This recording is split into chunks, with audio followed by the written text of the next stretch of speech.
Hello, all. I thought that today I would read to you the fourth chapter of Winnie-the-Pooh by A.A. Milne, in which Eeyore loses a tail and Pooh finds one. Again, I recommend this entire book to anyone, every age, any time of the day. It's perfect. So I hope you enjoy the fourth chapter. The old gray donkey, Eeyore, stood by himself in a thistly corner of the forest, his front feet well apart, his head on one side, and thought to himself about things. Sometimes he thought sadly to himself, why? And sometimes he thought, wherefore? And sometimes he thought, inasmuch as which? And sometimes he didn't quite know what he was thinking about.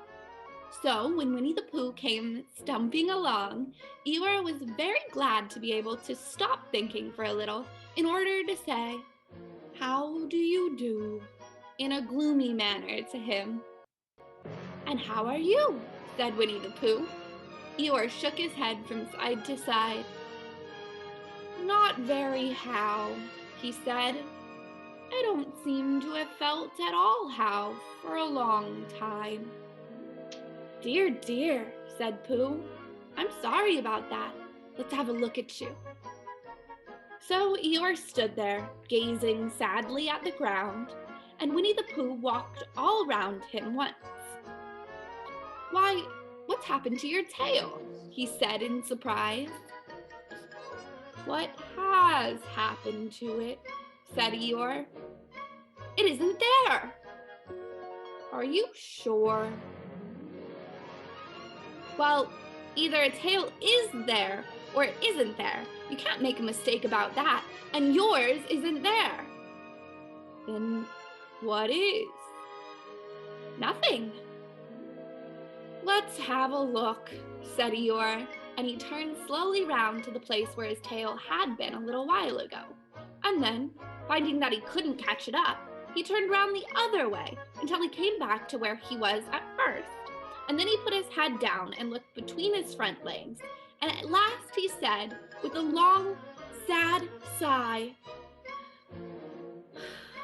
"I believe you're right." "Of course I'm right," said Pooh. "That accounts for a good deal," said Eeyore gloomily. "It explains everything. No wonder." "You must have left it somewhere," said Winnie-the-Pooh. "Somebody must have taken it," said Eeyore. "How like them," he added after a long silence. Pooh felt that he ought to say something helpful about it, but he didn't quite know what.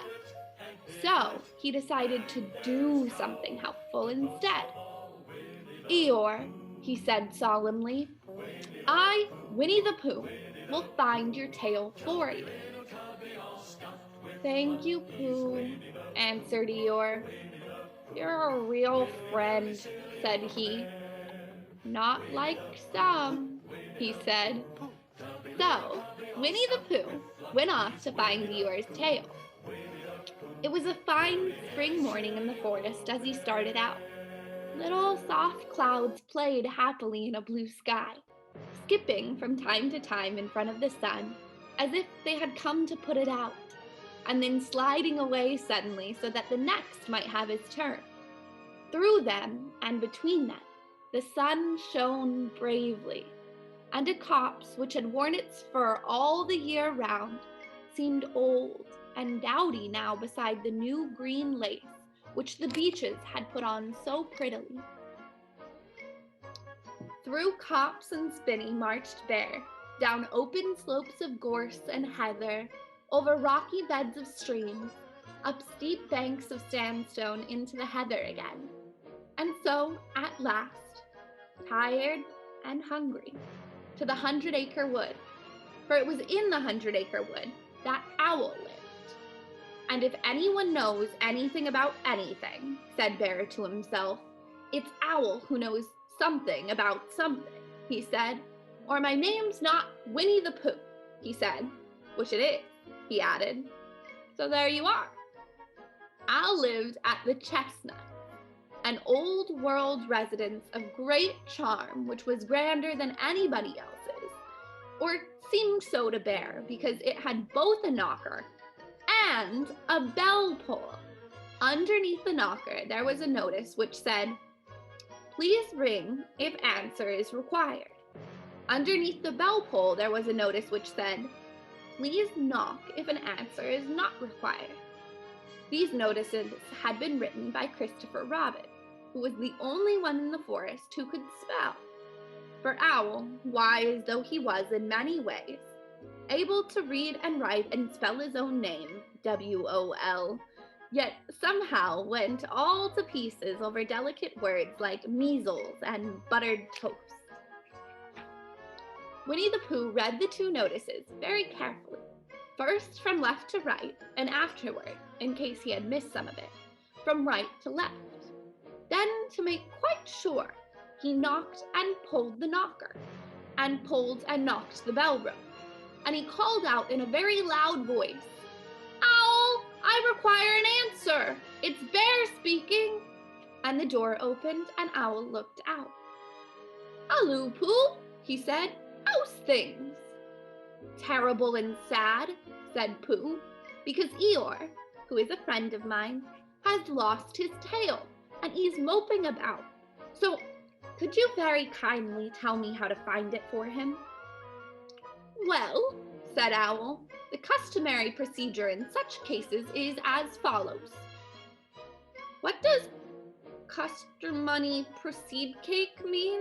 said Pooh. "For I am a bear of very little brain, and long words bother me." "It means the thing to do." "As long as it means that, I don't mind," said Pooh humbly. "The thing to do is as follows. First, issue a reward.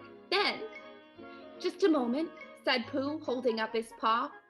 "What do we do to this? What you were saying. You sneezed just as you were going to tell me." "I didn't sneeze." "Yes, you did, Owl." "Excuse me, Pooh, I didn't. You can't sneeze without knowing it."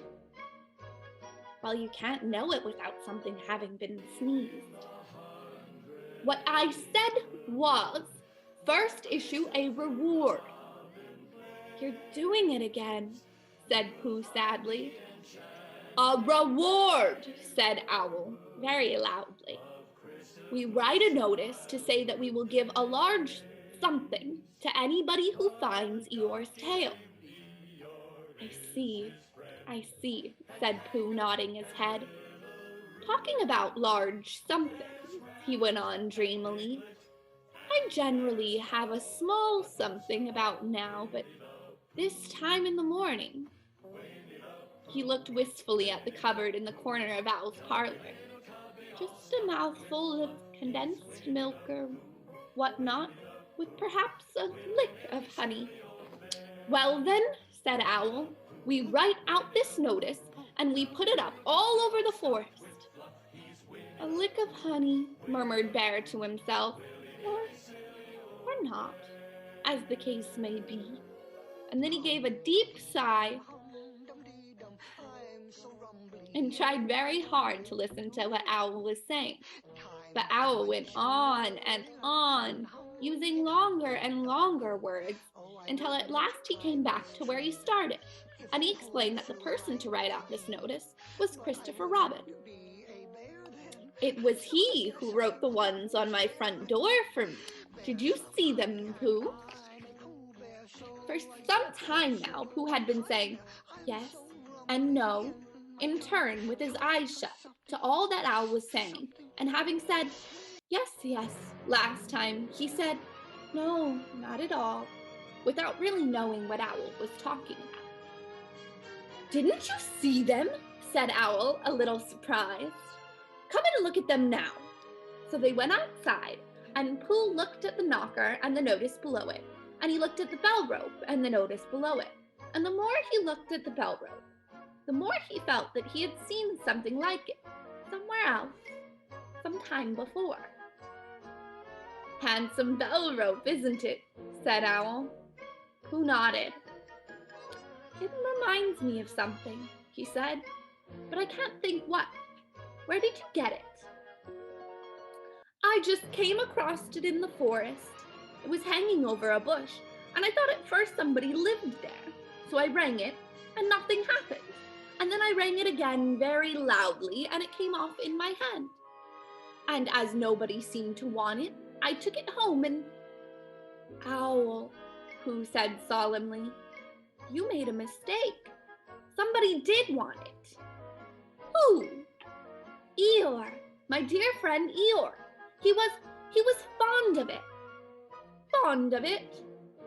Attached to it, said Winnie-the-Pooh sadly. So with these words, he unhooked it and carried it back to Eeyore. And when Christopher Robin had nailed it in its right place again, Eeyore frisked about the forest, waving his tail so happily that Winnie-the-Pooh came over all funny and had to hurry home for a little snack of something to sustain him. And, wiping his mouth half an hour afterward, he sang to himself proudly. Who found the tail? I, said Pooh, at 1:45, only it was 11:15 really. I found the tail. Okay, well, that was the first chapter of Winnie the Pooh. Let me know what you think. I hope you liked it.